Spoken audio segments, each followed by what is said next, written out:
Bueno, buenos días, hermanos.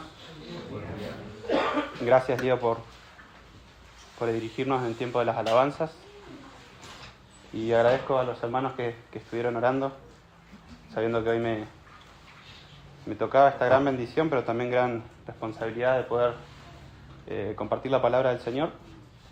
Bueno, como muchos saben, esta es una predicación repetida. Hace 2 años expusimos ya el Salmo 19, pero una gran parte de los que hoy están en la iglesia local no formaban parte, y eso es hermoso. Me hizo pensar en lo que el Señor ha hecho en estos 2 últimos años.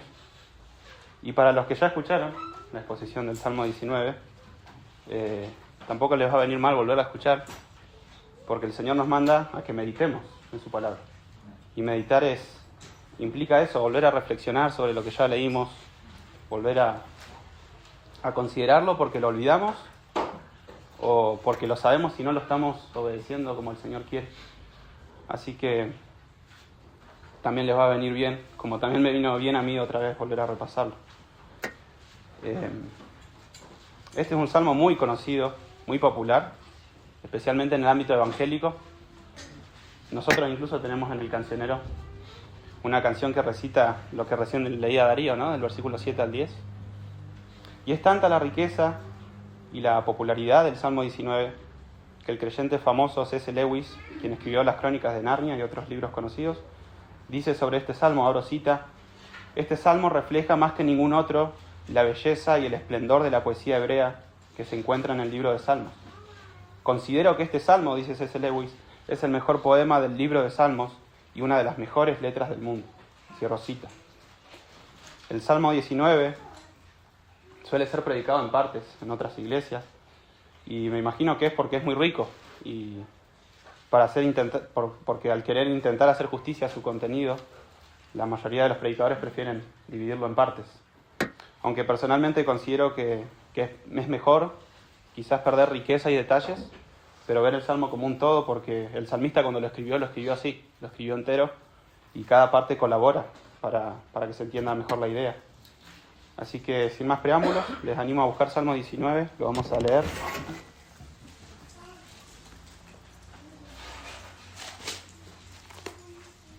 Salmos 19.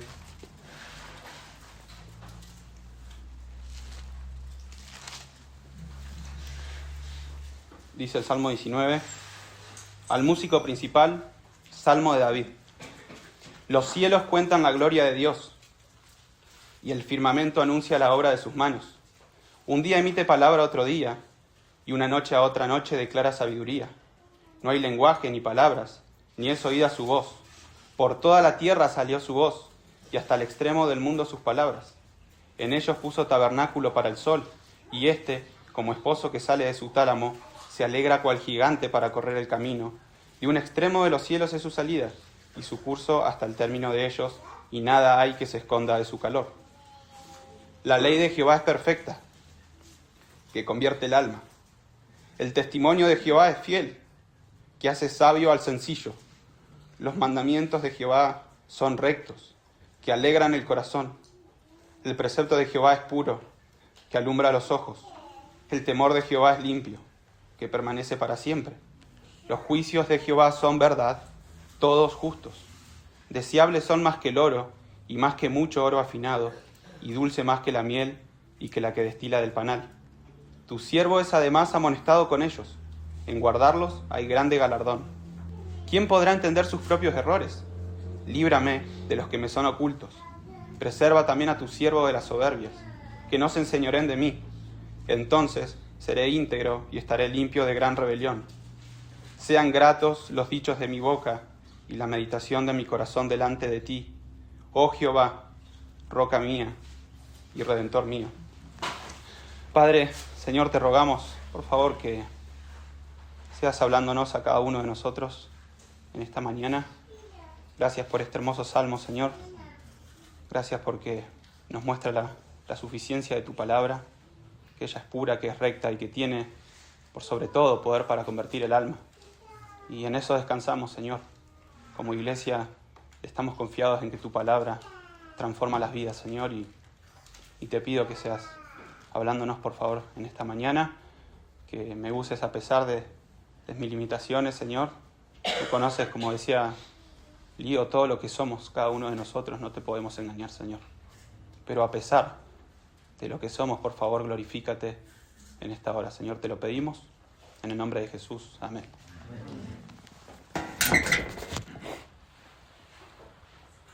Bueno, hacer algunas aclaraciones generales sobre el Salmo antes de comenzar a exponerlo versículo por versículo.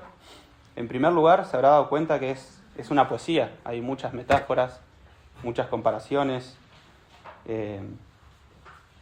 y otros recursos literarios que son únicos de la poesía hebrea, así que vamos a tener que tener eso en mente para poder interpretar bien el Salmo. Otra cosa que leímos recién es que el autor es el rey David, dice Salmo de David, recién lo leíamos.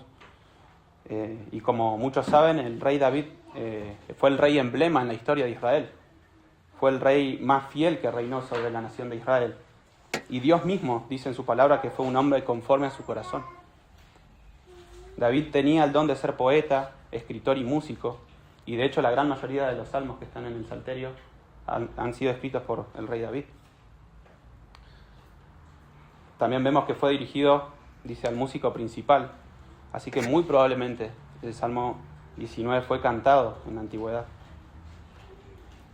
Y respecto al tipo de salmo, entra en un grupo de 3 salmos que se llama Salmo de la Torá o Salmos de la Ley, en conjunto con el Salmo 1 y el 119, porque son los 3 únicos salmos que resaltan el valor de la palabra de Dios. Así que teniendo todo esto en cuenta, ahora sí podemos adentrarnos al Salmo 19. Y la idea que nos va a acompañar durante todo el estudio del Salmo, para los que les gusta anotar, la idea que nos va a acompañar va a ser la siguiente. Aunque la creación nos da testimonio de la existencia de Dios, no es suficiente. Necesitamos de su palabra para ser convertidos a Dios y para llevar una vida de piedad. Lo vuelvo a repetir. Aunque la creación nos da testimonio de la existencia de Dios, no es suficiente. Necesitamos de su palabra para ser convertidos a Dios y para llevar una vida de piedad. Respecto a la estructura del Salmo, para identificar las divisiones, aquellos que tienen la versión de Reina Valera se van a dar cuenta que hay ciertos espacios que son los que dividen las estrofas. Así que no hay mucho que indagar. Las estrofas dividen la estructura del Salmo. En el primer lugar podemos ver del versículo 1 al 6 la primera estructura. Si quiere observe, todavía no anote que las voy a repetir después. Tenemos una estrofa que nos habla sobre la revelación general de Dios a través de los cielos. Del versículo 7 al 10 tenemos la estrofa que habla sobre la ley de Dios, sus características generales y lo que produce de forma general en todos los hombres. Del versículo 11 al 13 profundiza un poco más en lo que la ley produce internamente en el siervo que medita continuamente en ella. Y por último, versículo 14, tenemos una petición final de David, una oración. Así que bien, ahora que hemos hecho esta mirada panorámica del Salmo, vamos a estudiar cada estructura versículo por versículo. Así que ahora sí, a los que les gusta o que anotan las estructuras, la primera estructura le puse por nombre Dios se revela de forma general por medio de su creación. Y respecto a esta estructura me gustaría hacer 2 aclaraciones que nos van a ayudar a entenderla mejor. En primer lugar, la palabra que se usa para el nombre de Dios es Elohim en el primer versículo. Y es importante mencionarlo porque este nombre hace referencia a la generalidad de Dios, es decir, evoca la idea de un ser divino creador, poderoso y sabio. Habla del conocimiento de Dios al que todos los humanos podemos llegar observando solamente la creación. Es como si hoy dijésemos Dios y dijésemos Jehová. Si uno dice Dios, sabemos todos que estamos hablando de la idea de un Dios poderoso y creador universal, pero no necesariamente estamos mencionando otras cualidades de Dios. De hecho, hay muchas corrientes de pensamiento que creen en este sentido de Dios, ¿no? Tenemos el deísmo, el islam, el judaísmo, e incluso gente que no suscribe a ninguna religión, cuando le hablas de Dios se le viene esto a la cabeza, el Dios creador. En cambio, cuando decimos Jehová, todos entendemos que estamos sí ya hablando del Dios revelado en las Escrituras, con todas sus cualidades. Y en segundo lugar, fíjese en esta estructura la cantidad de palabras que hay vinculadas a la comunicación. Dice cuentan, anuncia, emite palabra, declara, lenguaje, después otra vez palabra, voz. Son todas palabras relacionadas a la comunicación. Y esta repetición, el salmista la hizo a propósito porque está queriendo marcar un énfasis. Así que versículo 1 dice: los cielos cuentan la gloria de Dios y el firmamento anuncia la obra de sus manos. Y este versículo contiene justamente un recurso literario único de la poesía hebrea, que en nuestra poesía no se ve, que se llama paralelismo sinónimo. Y básicamente consiste en expresar en dos oraciones distintas, pero apareadas, ustedes van a ver que los salmos están escritos así, la misma idea con distintas palabras. Es decir, que la segunda oración del versículo diga lo mismo que el primero, pero con otras palabras, y básicamente lo hace para que se entienda mejor. Y lo que está diciendo el primer versículo es que los cielos, o el firmamento, es decir, todo aquello que David podía observar desde la tierra, las estrellas, el sol, la luna y el espacio, están dando testimonio de que hay un Dios glorioso y sabio que con su poderosa palabra creó los hermosos cielos. Y las palabras cuentan y anuncian, evocan la idea de que los cielos están proclamando fuertemente de que Dios los creó. El versículo 2 sigue con la misma idea, dice: un día emite palabra a otro día, y una noche a otra noche declara sabiduría. Acá la idea es exactamente la misma. Y también se hace uso de este paralelismo sinónimo. El salmista está diciendo que día tras día los cielos anuncian que hay un Dios, y noche tras noche los cielos muestran la sabiduría de Dios. Es decir, que Dios se revela a todos los seres humanos por medio de los cielos día tras día y noche tras noche los 365 días del año. El cielo, por así decirlo, es el predicador universal que continuamente nos dice: mírenme, observen mi belleza y grandeza. ¿No creen que debe haber un ser que es sabio y todopoderoso detrás de mí? Los cielos nos comunican muchos atributos de Dios, como su poder, su grandeza, su inteligencia, su sabiduría. Y que este Dios tiene un gran interés por la belleza también. Por eso dice obra de sus manos, evocando la idea de que Dios es un artista. Pero ahora en versículos 3 y 4 pareciera haber una contradicción, porque David dice: no hay lenguaje ni palabras, ni es oída su voz. Y en la primera parte del versículo 4 dice: por toda la tierra salió su voz y hasta el extremo del mundo sus palabras. Y aquí hay una aparente contradicción, ¿no? Porque el versículo 3 nos dice que no hay lenguajes en el cielo, nos dice que no hay palabras en el cielo, ni tampoco se oye una voz. Pero después en versículos 4 David nos dice: por toda la tierra salió su voz y hasta el extremo del mundo sus palabras. Y en la primera lectura uno dice: David, decite, ¿tienen o no tienen voz los cielos? Pero el salmista otra vez escribe de una forma poética que los cielos tienen voz, lenguaje y palabras, no lo hace de forma literal. Pero David sí sostiene literalmente la idea de que los cielos claramente dan testimonios a todos los hombres de que Dios creó los cielos y estos revelan su existencia. Eso sí. Es como si el texto dijese: literalmente no hay lenguaje ni palabras ni voz en los cielos. Sin embargo, es tan claro el testimonio de los cielos de que detrás de él hay un ser sabio y poderoso, que es como si los cielos hablasen y dijesen: hay un Dios glorioso. Entonces los cielos y todo lo creado son testimonio para los hombres de que Dios existe. Han escuchado seguramente, a esto los teólogos lo llaman revelación general o revelación natural. Es decir, que el hombre, al observar las cosas creadas, intuye naturalmente que hay un ser creador, un Dios. Grudem, en su teología sistemática, lo dice de la siguiente manera. Dice: ¿y qué de los que no leen la Biblia? ¿Pueden ellos obtener algún conocimiento de Dios? Sí.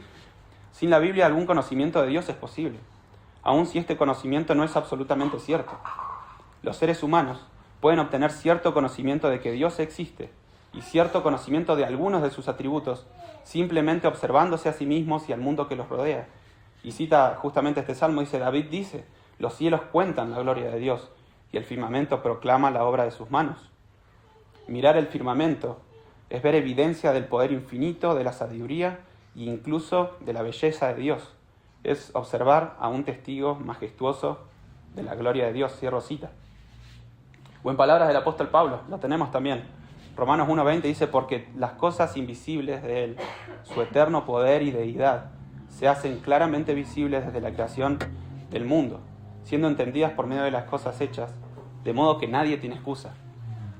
Es decir, que Dios desde los cielos revela con claridad para todos los hombres que Él existe. Entonces nos preguntamos, ¿no? ¿Por qué hay personas que dicen o creen que Dios no existe? Bueno, Pablo lo responde también, inspirado por el Espíritu Santo, en versículo 18, y dice que los hombres detienen con injusticia la verdad de que Dios existe. Es decir, el hombre sabe, intuye naturalmente de que hay un Dios, y porque Dios se lo ha manifestado claramente a través de la creación. Pero en su pecado el hombre resiste a esta verdad. Quiere creer que Dios no existe para no tener compromisos morales con nadie, para vivir como él quiere. Pero volviendo al Salmo, entonces David nos dijo en resumidas palabras que los cielos nos muestran con claridad de que Dios existe y que Él es poderoso y sabio, y aunque los cielos literalmente no hablan, ni emiten voz ni palabras, hay un eco que resuena fuertemente día tras día y noche tras noche que nos revela que hay un creador detrás de los cielos. Encontré un artículo de Coalición por el Evangelio, escrito por un cristiano que además fue astrónomo, por más de 40 años, se había jubilado y trabajó en la NASA y dirigió muchas misiones científicas enviando satélites a los cielos. Así que imagínense toda su vida observando los cielos. Y dice sobre este salmo, se podría decir que en cierto sentido nuestro Señor usa los cielos como una tarjeta de presentación. Los cielos están declarando en este mismo momento que nuestro Dios es magnífico más allá de nuestra comprensión. Escucha cómo sus innumerables huestes celestiales se esfuerzan día tras día y noche tras noche por declarar la menor parte, en la más pequeña medida, de su gran gloria. Dice el astrónomo, dice, nunca es suficiente, nunca lo será, porque Él es infinito. ¿Has oído sus voces? ¿Te has unido a sus coros? Y cierra y dice, de hecho, muchos atributos gloriosos de Dios se nos declaran ahora en voz alta y profunda, cada noche desde diversos telescopios espaciales y observatorios terrestres de todo el mundo. Y dice algunas de esos atributos, ¿no? Dice su genialidad intelectual, su creatividad sin fin, su eterno poder, su exquisita, bella y decidida artesanía y su naturaleza divina. Cierro cita. Es buena la apreciación que hace este hombre, ¿no? Porque él reconoce que es como una carta de presentación, no es algo que sea suficiente, no nos dice todo sobre Dios. Y por último, en la estructura, tenemos la preeminencia del sol en los cielos, ¿no? La segunda parte del versículo 4 hasta el 6. Y recordemos que David escribe el Salmo desde una perspectiva humana. Él está mirando desde la tierra a los cielos. Él ve que sale el sol, ¿no? Uno ya sabe que no es que el sol sale, pero David lo está escribiendo desde una mirada humana. Y dice, en ellos puso tabernáculo para el sol. David dice que los cielos, de forma poética lo dice, ¿no?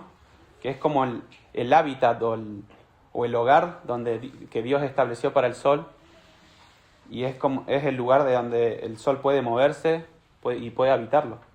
Y versículo 5 dice, y este como esposo que sale de su tálamo, se alegra cual gigante para correr el camino. David entonces compara al sol, obviamente de una manera poética, como si fuese un esposo recién casado y con un atleta gigante, o con un atleta. Cuando dice gigante se refiere a un atleta. Es decir, que él está evocando la idea de que el sol recorre la trayectoria diaria de su salida y su entrada con la alegría y vigor de un hombre recién casado que sale de su habitación luego de su primera noche de bodas, y con la fuerza y energía con la que un atleta corre una carrera. Es decir, que el sol hace su recorrido con una determinación que muestra que Dios ordenó al sol para que haga eso continuamente. Y versículo 6 dice, de un extremo de los cielos es su salida y su curso hasta el término de ellos, y nada hay que se esconda de su calor. Bueno, de este versículo no hay mucho para decir. El salmista está siendo muy claro, describe el recorrido del sol, diciendo que abarca todo el cielo observable y que no hay nada en la tierra que se esconda de su calor y luz. Y hermanos, esto seguramente era muy chocante para las culturas paganas contemporáneas a David, ya que las demás culturas adoraban a Dios, al sol, pensaban que era un Dios. Y David está diciendo, no, el sol es solo una criatura, creada por Dios que muestra la gloria de Dios. Y fue incluso, dice, creada para el servicio del hombre, porque dice que le da calor y luz. Entonces, la creación también nos comunica de que Dios creó el mundo con las condiciones para que el hombre pueda habitarlo y aprovecharlo. Pero ojo acá, porque el interpretar la creación en nuestra condición de muerte espiritual, donde el orgullo y el pecado nos esclavizan, nos pueden llevar a justificar nuestro deseo de que Dios no exista. ¿No conocen? ¿No son muchos los ateos que observan la maldad, los sufrimientos, las catástrofes naturales como los terremotos, los tsunamis, la crueldad de la naturaleza incluso, y llegan a la conclusión de que Dios no existe o que no es bueno? ¿No han escuchado a gente que llega a esas conclusiones? Y obviamente es porque no saben y no quieren creer cuando uno se los dice de que lo que dice la Escritura es verdad, de que la creación fue maldita y está sujeta a vanidad, dice el apóstol Pablo. Pero fíjense cómo la creación no es suficiente para ablandar el corazón humano. Muchos usan la creación como excusa para resistir a Dios. Entonces, en conclusión de esta estructura, David nos dice que los cielos dan testimonio a todos los hombres, que detrás de ellos hay un Creador con una voz poderosa y sabia. Dios ha hablado a toda la humanidad por medio de los cielos. Todos sabemos que Dios existe. Pero esa revelación general, es revelación general justamente porque es de alcance universal, nos alcanza a todos, alcanza a toda la raza humana, pero también porque es limitada, por eso se llama general, porque nos revelan atributos generales de Dios y no es suficiente para tener un conocimiento de Dios más amplio y específico. Por eso la revelación general, como decíamos en la idea, no es suficiente. No puede cambiar el corazón duro del hombre para que se vuelva a su creador y le adore. Eso no lo puede hacer. En cambio, ahora lo vamos a ver, la palabra de Dios sí tiene el poder de hacer eso. Para los que anotan, la segunda estructura va del versículo 7 al 10. Y le puse de nombre la específica y suficiente revelación de Jehová. Ahora observen que hay una fuerte transición. David venía hablando de Dios como creador, con el nombre que recién les decía, Elohim, y de cómo los cielos dan testimonio de que Él existe y que es poderoso y sabio. Y de forma repentina comienza a hablar de la ley de Jehová, sin transición. A causa de esto, algunos académicos escépticos sugieren que esto es una recopilación de dos salmos distintos, ¿no? Por el cambio dramático justamente y por los cambios de nombres de Dios. Pero contra estas especulaciones, el pastor John MacArthur comenta en su Biblia de estudio al respecto y dice, abro cita, sin embargo, a pesar de estas críticas, David representa a Jehová Dios como autor por medio de su voz tanto de su mundo, de los cielos, como de su palabra en un himno unificado. Dios se ha manifestado a la humanidad por medio de dos instrumentos, la creación y su palabra. Tuvo una comunicación no verbal y una verbal. Cierro cita. Es decir, que David intencionalmente escribió el salmo de esta manera y hizo esta abrupta transición. No es algo que haga que pensemos que son dos salmos unidos.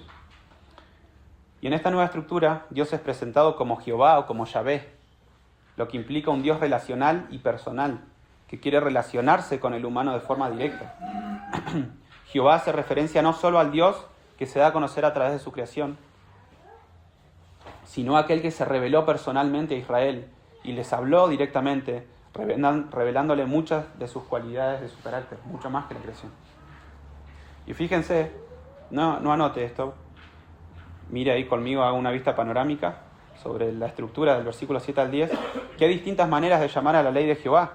Se le llama ley, se le llama testimonio, se le llama mandamientos, preceptos, juicios. También hay distintos atributos de la ley de Jehová. Dice que es perfecta, que es fiel, que es recta, que es pura, que es limpia, verdadera y justa. Se habla de los distintos efectos que produce la ley de Jehová en el hombre. Dice, convierte el alma, hace sabio al sencillo, alegra el corazón, alumbra a los ojos. Y el valor de la ley al final, ¿no?, de esta estructura, David la escribe de forma poética como si fuese más valiosa que el oro y más dulce que la miel que destila del panal. Así que versículo 7 dice, la ley de Jehová es perfecta, que convierte el alma. Y la palabra ley aquí está haciendo referencia a la Torá, a lo que nosotros conocemos hoy como el Pentateuco, los 5 primeros libros que escribió Moisés. Y obviamente David ya tenía acceso a esto, porque Moisés ya los había escrito, había vivido antes que él. David dice entonces que el Pentateuco era suficiente para convertir o transformar el alma, ya que a diferencia de la revelación general, que solo nos dice y nos enseña que hay un Creador, la ley puede convertir el alma. En el Pentateuco Dios revela que es nuestro Creador y que todos hemos pecado contra Él y nos rebelamos contra Él y merecemos morir. Lo leyó hoy Lío en Génesis. Luego, a lo largo de los libros de Génesis, Éxodo, Levítico, Números y Deuteronomio, se nos revela que Él es un Dios santo y justo, por lo que el pecador sabe que están aprietos contra Dios. pero en el Pentateuco también se muestra el carácter paciente, perdonador y redentor de Jehová. Nos muestra que Dios estableció un pacto con Israel, el antiguo pacto, y les reveló una forma temporal de cómo poder relacionarse con Él hasta la llegada del nuevo pacto a través del Mesías, a través de Jesús. Y un ejemplo, no lo busques, se lo voy a leer. ¿Recuerdan Éxodo 34:6, cuando Moisés le pide a Dios ver su gloria? Ahí tenemos lo que muchos teólogos llaman la revelación más clara y concisa sobre el carácter de Dios en toda la Biblia. Se los leo, no lo busques. Dice Éxodo 36:4, después de que Moisés le pide ver la gloria a Dios, dice: y pasando Jehová por delante de él, proclamó: Jehová, Jehová, fuerte, misericordioso y piadoso, tardo para la ira y grande en misericordia y verdad, que guarda misericordia a millares, que perdona la iniquidad, la rebelión y el pecado, y que de ningún modo tendrá por inocente al culpable. Fíjense que hay un montón de atributos que sin la Escritura no los podríamos conocer. A través de la creación no podemos conocer la misericordia o el perdón de Dios. Esta revelación, donde se nos muestra un Dios compasivo y misericordioso, mostraba que era posible de alguna manera relacionarse con Dios. Aunque el Pentateuco no es la revelación completa de Dios, sí era suficiente para convertir el alma para que se vuelva a Dios en aquel entonces, a diferencia de la revelación natural que nunca tuvo ese poder. En este sentido, la ley es perfecta, en el sentido de tener la capacidad de hacer lo que la revelación general no puede hacer: convertir el alma de un hombre rebelde y pecador hacia Dios para que le adore. Por esta razón podemos afirmar que la ley fue suficiente para convertir el alma en aquel entonces, pero que hoy tenemos una revelación más completa que incluye a la ley. Pero bajo el nuevo pacto, la ley, lo hemos leído en la carta a los Gálatas, actualmente cumple la función de tutor, de ayo, de maestro, que nos muestra nuestros pecados y nos lleva a ver la necesidad que tenemos de un Salvador, ¿no? Nos lleva a Cristo. Entonces la revelación específica de Dios hace lo que la general no puede hacer: convierte el alma del hombre, es decir, que lo restaura completamente y le da vida espiritual. La voz de Dios revela en su palabra la voz de Dios es la única que puede convertir el alma, y lo hace a través de su palabra. Versículo 7, segunda parte, dice: el testimonio de Jehová es fiel, que hace sabio al sencillo. Y cuando dice testimonio, hace referencia a que la Torá, o sea que el Pentateuco, es un conjunto de escritos que dan testimonio de Dios, dan testimonio de su carácter, de sus ordenanzas, de sus planes, dan testimonio de un Dios relacional, nos da testimonio de personas pecadoras que estuvieron sujetas a las mismas pasiones que nosotros, pero que por iniciativa de Dios pudieron relacionarse con Él, obviamente bajo los términos de Dios. Y el Pentateuco es el testimonio fiel y verdadero acerca de Dios. Por lo tanto, es 100% confiable. No hay error. Todo lo escrito es sin ningún error. Es un testimonio fiel. La palabra fiel justamente evoca esa idea de algo fidedigno, de algo veraz, de algo confiable. Y este testimonio verdadero, dice David, puede hacer sabio al que es carente de sabiduría. Puede hacer sabio al sencillo. Y eso es una persona sencilla, alguien que no posee sabiduría. Y sin duda, si esta persona ha experimentado la conversión del alma que dijo antes, que lo provoca la palabra de Dios, ahora esta persona va a estar dispuesta a ser enseñada por la palabra de Dios y a adquirir sabiduría. Así que, hermanos, permítanme hacer una serie de preguntas. ¿Quieren saber cómo ser sabios en su vida? ¿Quieren ser sabios en el manejo de sus finanzas?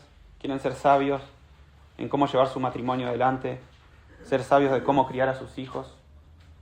¿Ser sabios de cómo relacionarse con las demás personas? ¿Ser sabios para agradar a Dios en todos los ámbitos de mi vida? Bueno, busquemos del testimonio fiel de Dios y vamos a hallar sabiduría. David lo está diciendo ahí. Observar la creación no nos va a hacer sabios. Nos va a mostrar la existencia de Dios, pero nada más. Pero observar la ley de Dios sí nos va a hacer sabios. La palabra de Dios es integral y nos da sabiduría para cada aspecto de la vida. Versículo 8, primera parte, dice: los mandamientos de Jehová son rectos, que alegran el corazón. Y acá sí, la palabra mandamientos sí hace referencia a las órdenes o encargos que hay en la palabra de Dios. Y estos mandatos, dice, al proceder de Dios son rectos. Es decir, no hay injusticia ni maldad en ellos. Y David sabía esto sobre el carácter de Dios. No lo busques, porque en Deuteronomio 32:4, que es parte de la ley que David ya tenía, dice sobre Dios: Él es la roca, cuya obra es perfecta. porque todos sus caminos son rectitud. Dios de verdad y sin ninguna iniquidad en él. Él es justo y recto. Por esta razón, aquellos que procuran obedecerlos van a hallar el verdadero gozo, o va a alegrar su corazón, dice David, porque los mandamientos de Dios provienen de un Dios bueno y un Dios recto, y son el bien del hombre. En el versículo 11 lo vamos a desarrollar mejor esta idea de que los mandamientos de Dios son el bien del hombre. Sigamos con versículo 8, segunda parte, dice: el precepto de Jehová es puro, que alumbra a los ojos. La palabra preceptos es de una forma poética para referirse también a las órdenes de Dios. Y como Dios es puro, sus preceptos también lo son. Entonces el hombre que procura obedecer estos preceptos, dice David, sus ojos van a ser alumbrados. Va a poder andar con entendimiento y discernimiento según la sabiduría perfecta de Dios. Salmo 119, 105, como que comunica muy bien esta idea, ¿no? Dice: lámpara es a mis pies tu palabra y lumbrera mi camino. Es decir, que la palabra de Dios es como una lámpara que alumbra nuestro camino y nos enseña a ver el mundo de Dios con claridad para que podamos andar en él con sabiduría. Versículo 9, primera parte, dice: el temor de Jehová es limpio, que permanece para siempre. Y la palabra temor no es un sinónimo directo a la Torá, sino que está haciendo referencia a aquellas partes de la Torá que infunden un temor reverencial en el hombre. Estas secciones de la Torá que infunden temor, David dice que son limpias o puras y que permanecen para siempre. Por lo tanto, permanecen para siempre inmunes de la contaminación del hombre y van a trascender generaciones. La palabra de Dios va a infundir temor santo o limpio a todas las personas que se expongan a su enseñanza, sin importar la época o la cultura. Hermano, ¿usted quiere que sus seres queridos que no conocen a Dios le teman? La única manera, dice David, de que a alguien se le infunda un temor divino es que sea expuesto a la palabra de Dios. No importa la época en la que estemos, la Biblia siempre dice: infunde temor a sus lectores. Segunda parte del versículo 9 dice: los juicios de Jehová son verdad, todos justos. Algunas secciones justamente del Pentateuco, de los 5 primeros libros de la Biblia, son dictámenes judiciales que Dios hace como juez supremo, tanto a personas particulares, recuerdan Sodoma y Gomorra, a naciones, y muchas veces al mismo Israel juzgó Dios. Por esta razón David los llama juicios. Y todos estos juicios que Dios hizo y que aún hace y que va a ser nuestro Dios son justos y verdaderos porque provienen de la pura y justa persona de Dios. Ningún juicio que Dios haya hecho y que podamos ver en la Escritura es injusto. Ninguno. Ni siquiera arbitrario o deliberado. Todos ellos son justos, dice David. Entonces, si observamos lo que vamos estudiando de esta estructura, David nos ha dicho que la palabra de Dios es la única que tiene poder para convertir el alma, que es perfectamente confiable porque no tiene error, que es suficiente y útil para que aprendamos a cómo conducirnos con sabiduría en su mundo, que es la única que puede infundir temor de Dios al hombre, que sus efectos trascienden generaciones y que todos sus juicios son justos. En otras palabras, David está diciendo que desde muchos ángulos, que la palabra de Dios es suficiente. Eso está queriendo transmitir David. A todo lo que concierne a la vida y la piedad, la palabra de Dios es suficiente. Versículo 10, primera parte, dice: deseables son más que el oro y más que mucho oro afinado. Después de mostrar David que la palabra de Dios es suficiente, concluye esta sección resaltando el valor, de una forma poética, que tiene la palabra de Dios para él. David podría haber dicho que la Torá es más valiosa y deseable que el oro y la idea se hubiese dado a entender. Pero no. Dice que es más valiosa que mucho oro. Y no solo eso, sino que es más valiosa que mucho oro afinado o purificado. O sea que la palabra de Dios para David es más valiosa que el mucho oro del más fino. Y esto es exhortante, hermanos. Leímos al principio que David era rey. Y por la Escritura sabemos que tuvo un reinado próspero. Él tenía el oro a disposición como rey. David tenía riquezas. Y sin embargo David dice que la ley de Dios, que la palabra de Dios para él, es mucho más valiosa que el oro afinado que él poseía. David prefería tener la palabra de Dios y desechar todas sus riquezas. ¿Podríamos decir lo mismo que David? ¿Estaríamos dispuestos a perderlo todo o a darlo todo por la palabra de Dios? David tiene las riquezas a disposición y nos está diciendo a nosotros que no son nada No son nada al lado del gran valor de la palabra de Dios. Y podemos reflexionar como David y pensar eso, que tenemos la revelación de Dios en nuestras manos, hermanos. Es su mismísima voz. Y David lo entendió muy bien y por esto valora la palabra de Dios más que cualquier cosa. Luego David en versículo 10, segunda parte, dice: y dulce más que la miel y que la que destila del panal. Acá David lo que está diciendo de forma poética es que la palabra de Dios es un deleite para su alma. Más deleitosa es para David que la sensación del placer que genera en su paladar la miel más pura del panal. Y déjenme hacer el mismo ejercicio de recién. ¿Podemos decir esto de la palabra de Dios? ¿Es deleitosa la palabra de Dios para mí? ¿Busco mi placer en ella o estoy invirtiendo mi tiempo y energías buscando placeres en otras cosas? ¿Dónde busco el placer? ¿En la palabra de Dios o en otros entretenimientos?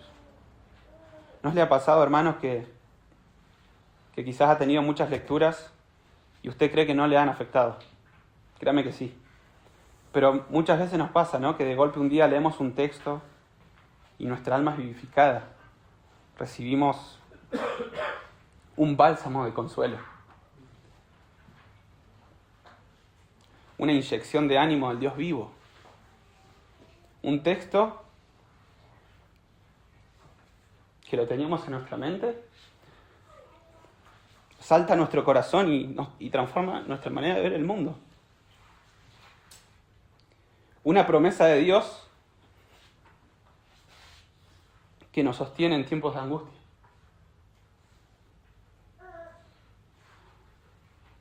Una promesa de Dios que infunde confianza a nuestra alma llena de dudas, como leíamos en la Gran Comisión, ¿no?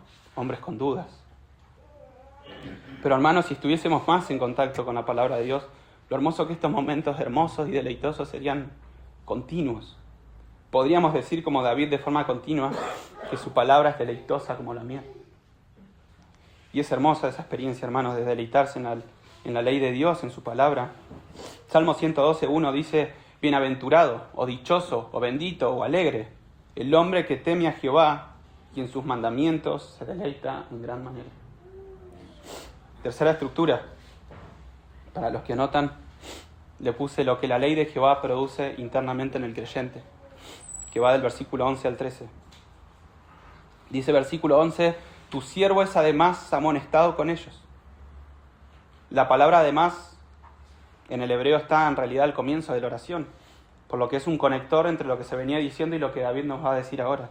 Es decir, David dice que además de todo lo que la palabra de Dios produce, convierte el alma, hace sabio al sencillo, alegra el corazón, alumbra los ojos, la ley además amonesta a su lector que la considera como la voz autoritativa de Dios, o sea, los creyentes. Es decir, que la palabra de Dios es la única capaz de reprendernos con pureza y justicia cuando estamos pecando. Porque recuerden, David dijo que la palabra de Dios es pura, recta, justa y verdadera. Por lo tanto, cuando ella nos dice que estamos pecando, es palabra divina, no podemos excusarnos.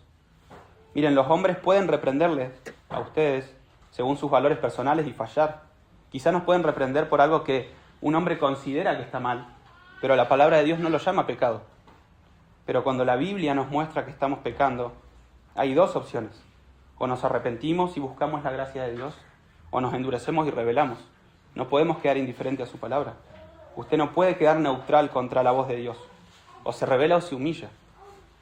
Y pregunta, hermanos, ¿qué hacemos cuando la Biblia nos muestra algún pecado cuando la estamos leyendo? ¿Seguimos leyendo y nos hacemos los distraídos? ¿O frenamos y rogamos a Dios en oración que nos perdone y nos transforme a través de un arrepentimiento genuino? ¿Qué hacemos cuando un hermano viene con la palabra de Dios y nos reprende diciéndonos: hermano, en la palabra de Dios dice que esto que estás haciendo es pecado? Lo mismo, tenemos dos cosas, ¿no? Podemos o excusarnos y enojarnos, o podemos temblar ante la palabra de Dios y reconocer nuestro pecado. O incluso ante la exposición de la palabra de Dios, como ahora. Son dos respuestas las que podemos dar al Señor. Hermanos, si otro hermano viene con la palabra de Dios correctamente interpretada y nos muestra que estamos pecando, si nos enojamos no lo hacemos con el hermano, lo estamos haciendo con Dios. Nos estamos revelando a Dios primeramente. Y yo le pido que no lo haga. No lo haga porque la Biblia, hay múltiples testimonios de que los que se endurecen contra Dios no les va bien. David dice entonces que la palabra de Dios es la única que puede amonestarnos con autoridad y con rectitud. Versículo 11, segunda parte, dice: en guardarlos hay grande galardón. Y aclarar en primer lugar que es imposible interpretar este versículo pensando en recompensa en los cielos, como el Señor Jesús sí nos dice, ¿no?, que hagamos tesoros en los cielos. Ya que en este momento de la revelación divina el tema de la vida eterna aún era un tema que no estaba claramente revelado, así que sería forzar el pasaje querer interpretarlo así. Pero entonces, ¿qué quiere decir? Bueno, este versículo puede ser un poco controversial a primera lectura para los que en su momento yo entendía mal la gracia de Dios, ¿no? Porque debe estar pensando, pero Dios no nos da recompensa según nuestra obediencia. Él da todo por gracia. Bueno, y estoy de acuerdo un poco y un poco no con esta afirmación. No es que Dios dice, fulano de tal guardó tal mandamiento, le mando una bendición. No está diciendo eso el texto. Sino que el hecho de guardar los mandamientos ya viene con recompensa incluida. Recuerden que cuando vimos que los mandamientos de Jehová son rectos, que alegran el corazón, les dije que iba a fundamentar la idea de que guardar la palabra de Dios es el mayor bien del hombre. Y déjenme explicar esto parafraseando al pastor Alejandro Pelufo en una predicación. No son sus palabras exactas, pero él dice: si nosotros confiásemos en Dios y le obedeceríamos cuando Él dice, por ejemplo, que no hay que embriagarse, dice, tendríamos muchas menos posibilidades de no tomar decisiones necias e irresponsables, de las cuales después nos vamos a arrepentir y avergonzar. Si conducimos sobrios, reducimos significativamente las posibilidades de chocar. Si somos honestos y no mentimos, son todos mandamientos de Dios. Como Dios lo manda, los demás van a confiar en nosotros y nos vamos a evitar momentos de vergüenza, como los que tienen las personas que mienten cuando son hallados de mentira. Si somos mansos y apacibles y tenemos dominio propio, vamos a evitar encontrarnos envueltos en contiendas y vamos a vivir en paz con los demás. Si no codiciásemos, otro mandamiento de Dios, lo que nuestro prójimo tiene, no experimentaríamos ni amargura ni envidia. Fíjense que nos trae mal, ¿no? No obedecer los mandamientos del Señor. Es decir, que cada mandamiento de Dios viene con recompensa incluida, no que Dios nos bendice porque obedecimos, sino que sus mandamientos vienen con esa recompensa ya incluida. Por eso es que el hecho de obedecer la palabra de Dios ya es una bendición. Dios no necesita que yo lo obedezca, Él sigue siendo Dios. Aunque Dios sí quiere que lo obedezcamos, porque sabe que es nuestro bien. Somos yo y usted, hermanos, los que necesitamos confiar y obedecer en la palabra de Dios. Y hermanos, si usted tiene la idea de un Dios tirano que está en los cielos, mandando mandamientos rigurosos y estrictos, porque es un caprichoso que quiere que sus criaturas le obedezcan, por favor sáquese esa visión de Dios de la cabeza. Dios es bueno, por lo tanto los mandamientos de Dios son para nuestro bien, para vivir sabiamente, para ver días buenos, para vivir con integridad, con una conciencia tranquila delante de Él. Dios nos asegura en un texto, que también David tenía acceso porque está en Deuteronomio, que si guardásemos sus mandamientos nos iría bien. Deuteronomio 5:29 dice, es un reclamo de Dios hacia Israel, ¿no? Dice, ¿qué diera que tuviesen tal corazón? Que me temiesen y guardasen todos los días todos mis mandamientos. Y escuche para qué. Para que a ellos y a sus hijos les fuese bien para siempre. Aunque es imposible, ¿no? Nadie puede guardar todos los días todos los mandamientos de Dios. Pero Dios dice que si pudiésemos hacerlos nos iría bien para siempre si lo hiciésemos. Entonces David está diciendo que si guardamos la palabra de Dios vamos a obtener recompensa. Entonces, sabiendo esto, mi hermano, ¿no le interesa saber qué dice Dios en su palabra para obedecerle, con el fin de poder vivir sabiamente, con el fin de ver días buenos, con el fin de evitarse males? ¿Está pudiendo ver, hermano, conmigo lo suficiente y grandiosa que es la palabra del Señor? Versículo 12 dice, ¿quién podrá entender sus propios errores? Líbrame de los que me son ocultos. Es una pregunta retórica, ¿no? Es claro que nadie puede ver sus propios errores de forma exhaustiva. Lo que David está queriendo decir es que nadie puede ver y entender a cabalidad sus propios pecados. Nuestro propio corazón nos vive engañando para que no los veamos. Somos orgullosos por naturaleza y cuando pecamos solemos justificarnos. Es imposible para el hombre hacer un diagnóstico certero de su condición sin la revelación de la palabra de Dios. Mire lo que la Biblia declara respecto a nuestra condición y se va a dar cuenta de que es imposible hacerlo. Dice que tenemos un corazón que ha sido afectado radicalmente por el pecado, al punto de que en la carta a los Efesios Pablo nos llama, inspirado por el Espíritu Santo, muertos en delitos y pecados. Después Pablo también dice que la corriente de este mundo, que va en contra de Dios, nos influye día a día y nos llena de mentiras e ideologías que también nacen de corazones pecaminosos. Y además, agregado a eso, Satanás dice que está influenciando con esas filosofías antidios a todos los hombres. ¿Ha escuchado ideas como el hombre nace bueno pero la sociedad lo corrompe o ideas similares? Mira, hermano, ni todos los sociólogos, ni antropólogos, ni psicólogos del mundo pueden dar un diagnóstico certero de la condición del hombre. Solo Dios conoce realmente cómo somos y lo revela por medio de su palabra.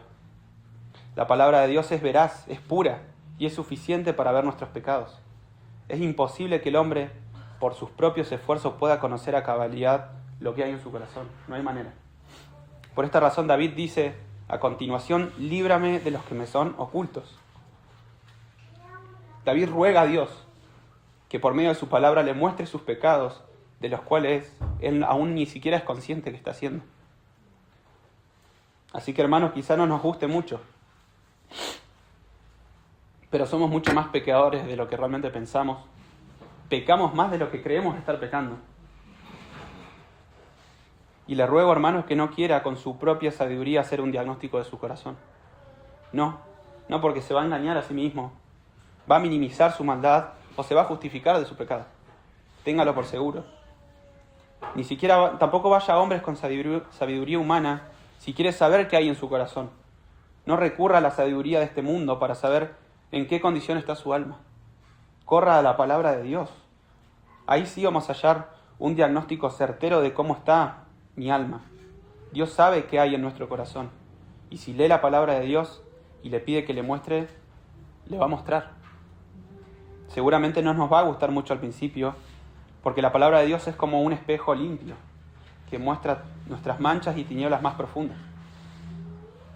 En palabra del autor a los Hebreos, en la carta a los Hebreos, capítulo 4, versículo 12 al 13, dice sobre lo que la palabra de Dios hace en nosotros. Dice: porque la palabra de Dios es viva y eficaz, y más cortante que toda espada de 2 filos, que penetra hasta partir el alma y el espíritu, las coyunturas y los tuétanos, y discierne los pensamientos y las intenciones del corazón, y no hay cosa creada que no sea manifestada en su presencia.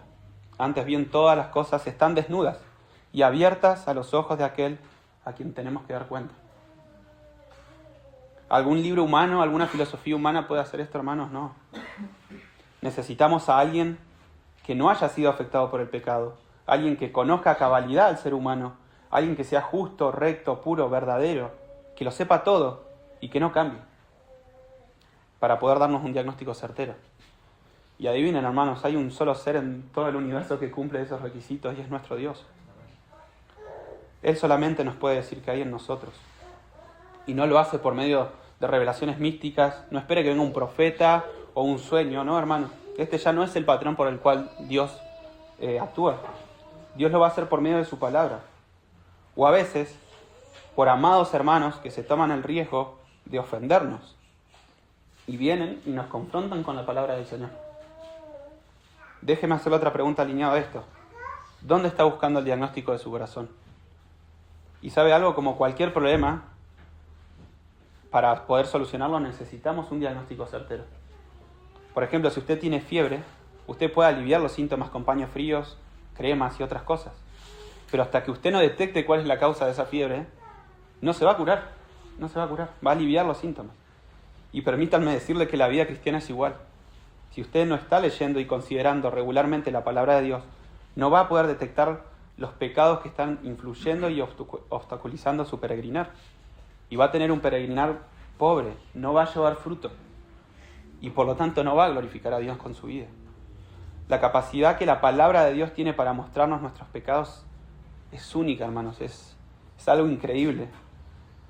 ¿No le ha pasado estar leyendo la Biblia y ver el pecado de un personaje de la Biblia y sentirse identificado y ver su pecado? O ver algún pecado de Israel, ¿no? Siempre nos decimos, qué terco Israel. Y la cantidad de veces que hacemos lo mismo.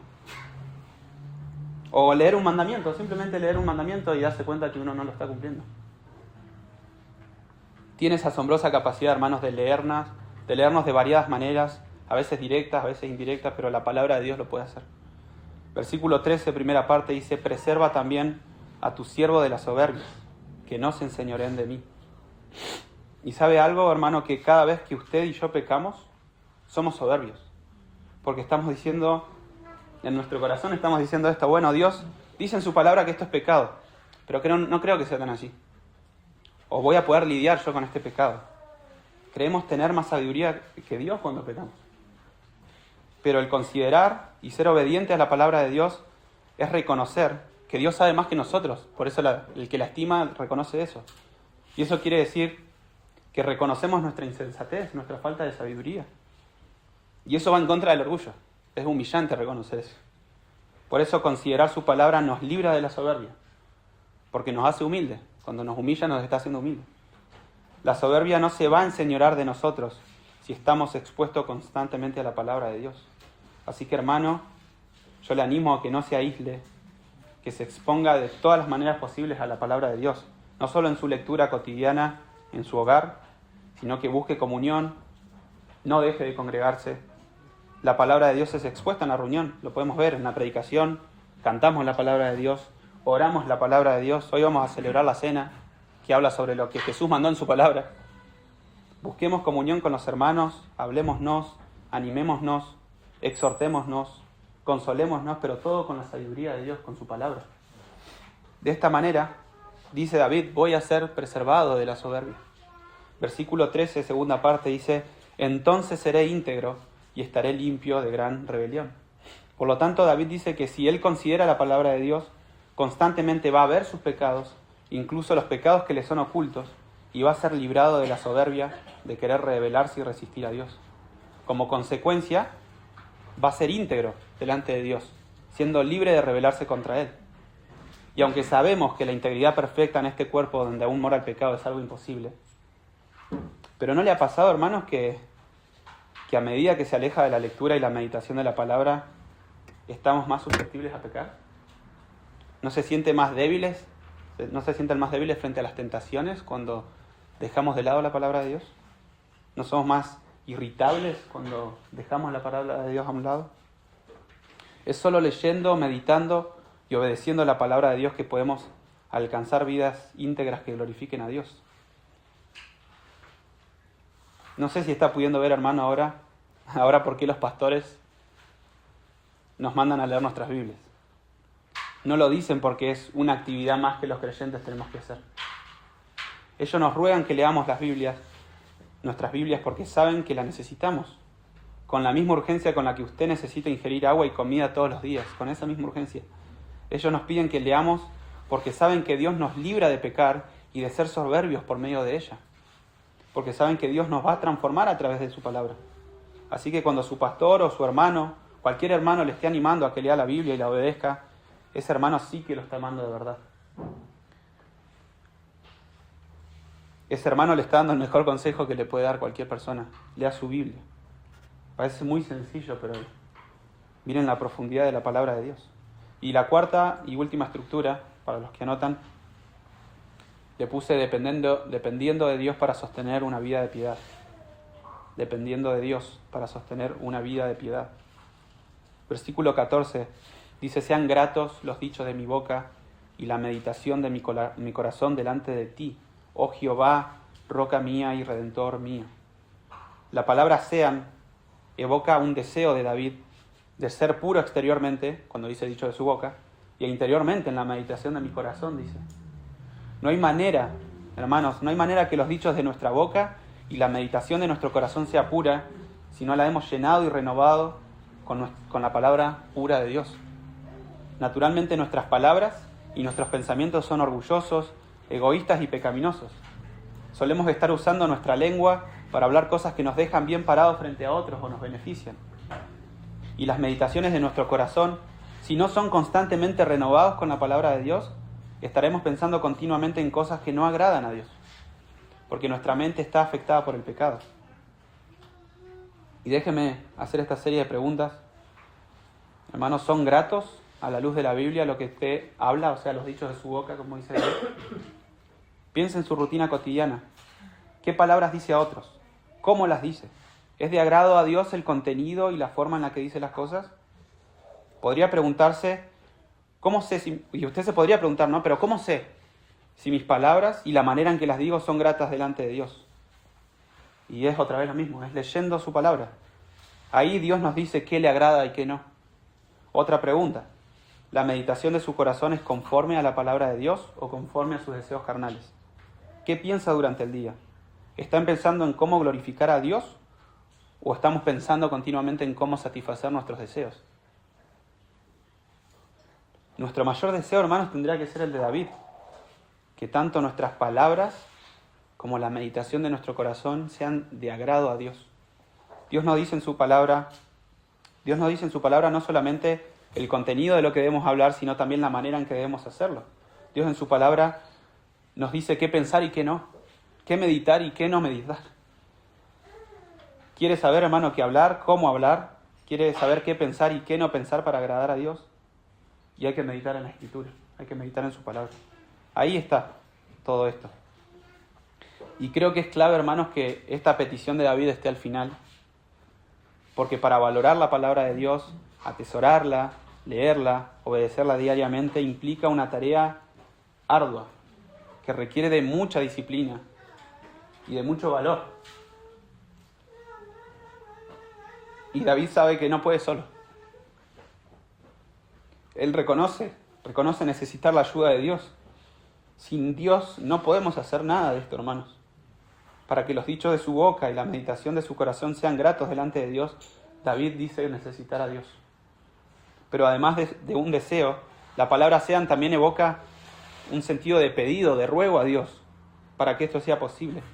David sabe que sin el auxilio de Dios es imposible hacer todo esto. Y es hermoso que este salmo finalice así, con esta petición. Porque no es solamente llenarme del conocimiento de la palabra de Dios, es también clamar a Dios para que nos ayude a vivir conforme a lo que aprendemos. Necesitamos de Dios para perseverar obedeciéndole. Por eso es tan importante la oración, porque ahí clamo a Dios y reconozco no poder solo. Leí una imagen del pastor Iván Reyes hace unos días que decía, miren qué sencillo que es. Orar es un acto de dependencia de Dios. Cuando no oramos, le estamos diciendo a Dios, Dios, no te necesito. Yo puedo sin tu ayuda. Por el contrario, cuando oramos, estamos reconociendo que somos débiles y que nada podemos hacer sin Él. Cierro cita. Déjeme preguntarle, hermano, yo también obviamente me lo pregunto, ¿oramos antes y después de leer la palabra de Dios? ¿O nos acercamos a la santa palabra de Dios confiando en nuestra capacidad para entenderla y obedecerla? ¿Oramos antes, hermanos, pidiéndole a Dios que pueda entender su palabra? Como lo hacía el salmista en Salmo 119, 18, dice, abre mis ojos y miraré las maravillas de tu ley. Le pide a Dios, abre mis ojos. Ore pidiéndole, hermano, a Dios que la palabra le muestre sus propios pecados. ¿Ora así? ¿Oramos así? Es normal que cuando nos acercamos a la palabra de Dios sin humildad, es decir, sin orar, es un sinónimo. Ser humilde, una persona que es humilde ora. En vez de ver nuestros propios pecados, comenzamos a leerla y vemos pecados en otros. Eso es algo tan natural que nos sale del corazón. Este pasaje es ideal para fulanito de tal. Esto aplica a la vida de fulanita, a lo que está viviendo. Y eso es soberbio. No digo que obviamente que tenemos que buscar el consejo de Dios también para ayudar a los demás hermanos. Pero si en primera instancia cada vez que leo estoy viendo pecados en otro, eso es soberbia. El creyente humilde primero ve sus propios pecados porque quiere liberarse de ellos, como dice David, para ser grato a Dios, para agradar a Dios. Y luego de leer, oremos también pidiéndole a Dios que su palabra pueda quedar en las meditaciones de nuestro corazón, también para que nuestra forma de hablar sea de agrado al Señor, para que pueda pensar y hablar conforme a la palabra de Dios. La palabra de Dios tiene el poder para transformar, pero como creyentes tenemos que ser humildes y aplicar la palabra de Dios en primera instancia a nuestras vidas. Recuerde, hermano, la Escritura dice que Dios rechaza al soberbio y da gracia a los humildes. David sabe que todo esto que implica el Salmo no lo puede hacer sin la ayuda de Dios, es imposible. Por eso David usa los nombres finales para referirse a Dios, como roca, haciendo referencia a que Dios es su fortaleza, y como redentor, haciendo referencia a que Dios es su libertador. Como roca, porque necesita de la fortaleza y la firmeza de Dios diariamente para vivir en integridad delante de Dios. No puede hacerlo solo con sus fuerzas humanas. Es imposible sostener una vida íntegra sin depender de Dios en oración. Decirle a Dios roca implica reconocer que yo soy débil. Implica reconocer que yo no soy estable como Él sí lo es. Y que no tengo las fuerzas que Dios tiene. Y redentor, porque David sabe que necesita ser liberado de sus propios deseos pecaminosos. Necesita ser libertado de las tentaciones. Y también porque David sabe que lamentablemente se va a encontrar cayendo en pecado y necesita recordarse que Él es siervo de un Dios compasivo y restaurador. David no puede liberarse por sí mismo de la culpa. Él tiene que tener confianza y esperanza de que Dios es amplio en perdonar. Por último e importante de este versículo, David se apropia de Dios. Le dice roca mía y redentor mío. Y déjeme hacer esta última pregunta. ¿Estás seguro que Dios es su roca y su redentor? Este texto, hermanos, no concibe a alguien que llame a Jehová roca o que le llame redentor, pero que no valore la palabra. Que la lea, como se dice acá en Argentina, cada muerte de obispo. Mira, hermano, a usted le puede, y a todos, en mayor o menor medida, nos puede costar leer la palabra. Nos puede costar entender la palabra de Dios. Pero el verdadero creyente en este sentido es terco. Entiende que en ella están contenidas las palabras de su Dios y de su Salvador. En ella está contenida el cómo Dios quiere que vivamos. Por eso el verdadero creyente, por más que le cueste leer la palabra y entenderla, va a luchar para hacerlo. Va a leerla y va a procurar obedecerla lo poco que va entendiendo. Pero es inconcebible, es una contradicción de términos, que alguien diga ser seguidor de Cristo, que alguien diga ser su discípulo, y viva constantemente alejado de las palabras de su maestro, y las tenga en poca estima. Nos puede costar, hermanos, nos puede costar leerla, y cuando la leemos nos puede costar entenderla. Pero un verdadero creyente valora la palabra de Dios. Así que, concluyendo, la palabra de Dios vimos que tiene poder para crear cosas de la nada. En su creación ha dejado testimonio de su poder, de su sabiduría y de su belleza. Los cielos dan testimonio de su existencia. Pero entonces, la pregunta podría ser, ¿para qué necesitamos la Biblia? Bueno, Wayne Grudem, también en su teología sistemática, nos dice sobre la necesidad de la Biblia. No necesitamos la Biblia para saber que Dios existe. La creación y la ley moral que hay en nosotros nos hacen ver claramente que hay un Dios. Pero necesitamos la Biblia porque solo ahí Dios reveló, en primer lugar, la buena noticia de salvación, el Evangelio, el cómo poder ser salvos y ser reconciliados con Dios. O en palabras del salmista, el cómo el alma humana puede convertirse a Dios. En segundo lugar, dice, solo en la Biblia podemos conocer de forma más completa a Dios. Muchos de sus atributos solo se revelan en sus páginas. En tercer lugar, necesitamos la Biblia porque una vez que somos creyentes, es solo a través de la meditación continua en ella que podemos ver y entender los planes de Dios. Y por último, necesitamos la Biblia porque solo en ella Dios ha revelado su voluntad, es decir, cómo Dios quiere que ahora los creyentes vivamos, o en otras palabras, sus mandamientos. Y en palabras más burdas, y valga la distancia de la comparación, pero podríamos decir entonces, como decía este astrónomo, que la creación es la carta de presentación de Dios. No se nos dan muchos detalles, es algo limitado. Una cartita de presentación nos dice muy pocas cosas. Pero su palabra es su currículum o su autobiografía. Dios ahí nos dice quién es con más detalle. Nos da testimonio de sus antiguas obras y planes. Nos dice cómo salvarnos. Y a los creyentes le dice cómo quiere que vivamos. Sin la Biblia es imposible conocer todas estas cosas, hermano. Así que, bueno, ¿qué quiere Dios entonces? Pasando a la aplicación, ¿qué quiere Dios que creamos a través de la lectura de este Salmo? Yo creo que está muy claro en la idea, ¿no? En primer lugar, que la revelación general da testimonio de su existencia. O sea, hermanos, tenga la certeza de que toda persona sabe que Dios existe, por más que les digas que no. Pero no es suficiente para convertir el alma de un pecador hacia Dios para que le adore. Eso está clarísimo. Pero Dios también quiere que creamos que solo su palabra es poderosa y suficiente para convertir el alma y para que el pecador convertido crezca y sostenga una vida de piedad. Aparte de la palabra de Dios no podemos hacer esto. Así que la única manera de que alguien se convierta es exponiéndose, ya sea por leer la palabra de Dios o ya sea porque nosotros se la prediquemos. Es la única manera de que una persona puede convertirse a Dios. No hay otra manera. La misma Biblia dice que la fe viene por el oír y el oír la palabra de Dios. Pero ¿qué es lo que Dios quiere que hagamos en respuesta a lo que este salmo dice? Bueno, yo creo que en primer lugar que comencemos a valorar más su palabra. ¿Se ha puesto a pensar que usted tiene en sus manos en este mismo momento un libro donde Dios se ha dado a conocer? Donde Dios nos enseña quiénes somos, de dónde venimos, por qué estamos acá, cómo ser salvos. En la Biblia están las respuestas a las preguntas más importantes sobre su existencia. Su origen, por qué existe, para qué existe.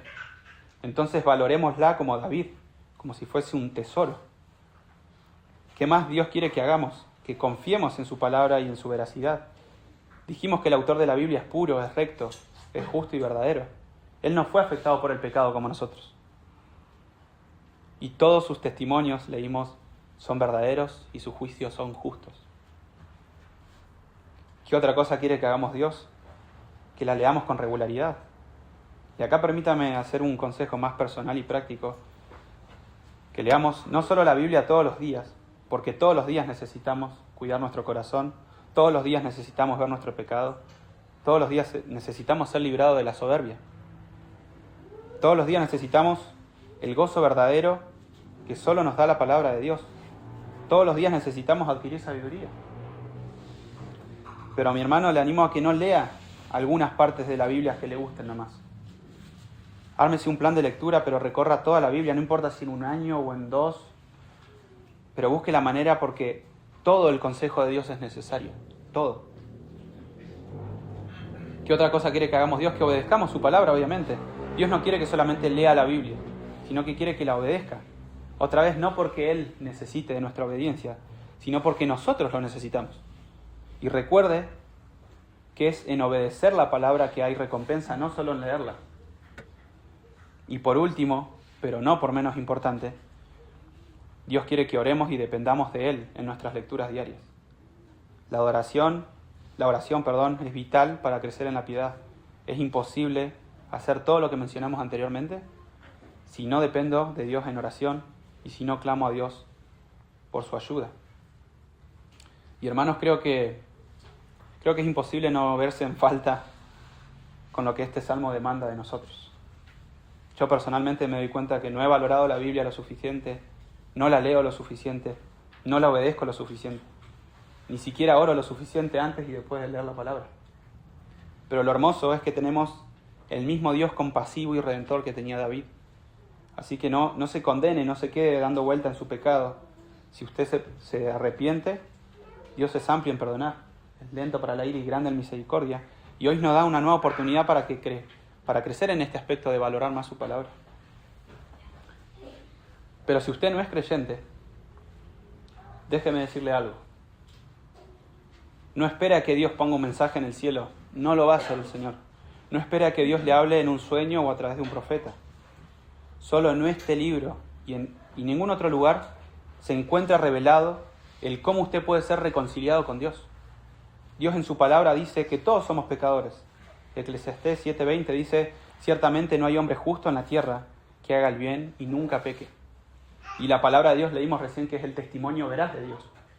La palabra de Dios dice que todos vamos a morir y después vamos a ser juzgados. Hebreos 9:27 dice: de la manera que está establecida para los hombres que mueran una sola vez y después de esto el juicio. La palabra de Dios dice que nuestros pecados hacen separación entre Él y nosotros.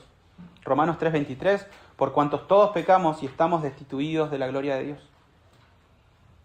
La palabra de Dios dice que todos estamos bajo la justa condenación de Dios por habernos rebelado contra Él.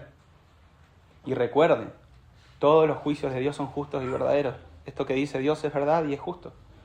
Y Dios, al ser justo y recto, no puede tener por inocente al culpable, como leíamos en Éxodo. Todos somos culpables.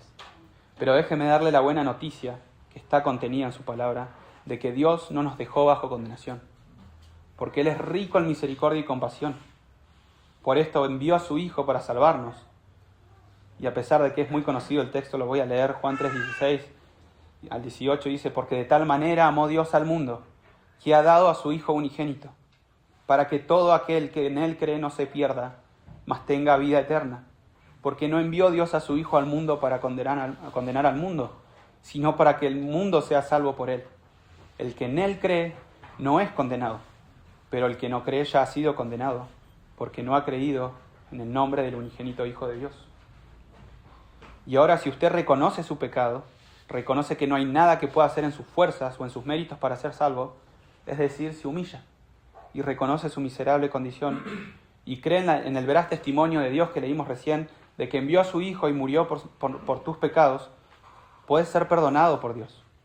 Vas a recibir reconciliación, vas a ser llamado hijo de Dios. Y le imploro, amigo, que lea su Biblia por sí solo y constante que lo que le digo es cierto. Lea la Biblia. Va a experimentar que este no es un libro común y corriente.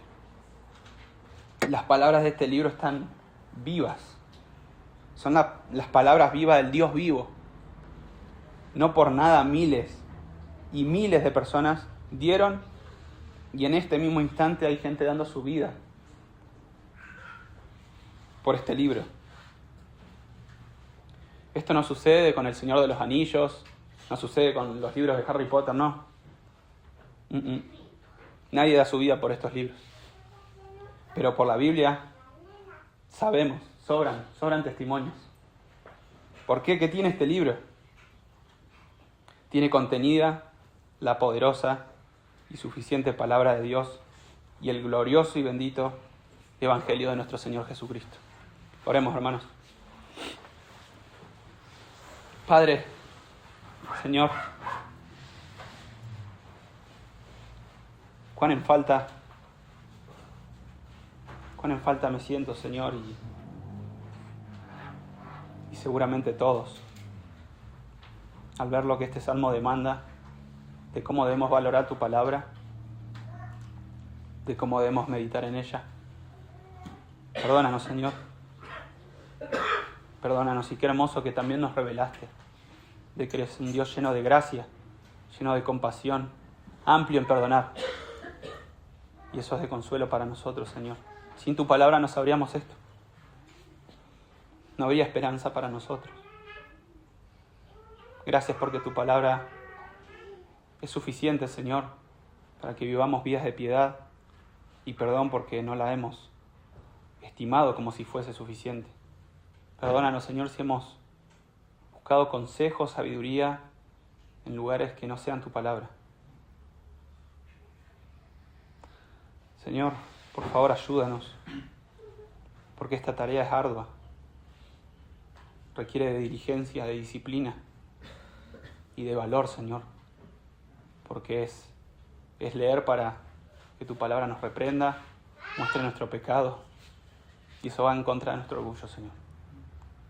Por favor, ayúdanos.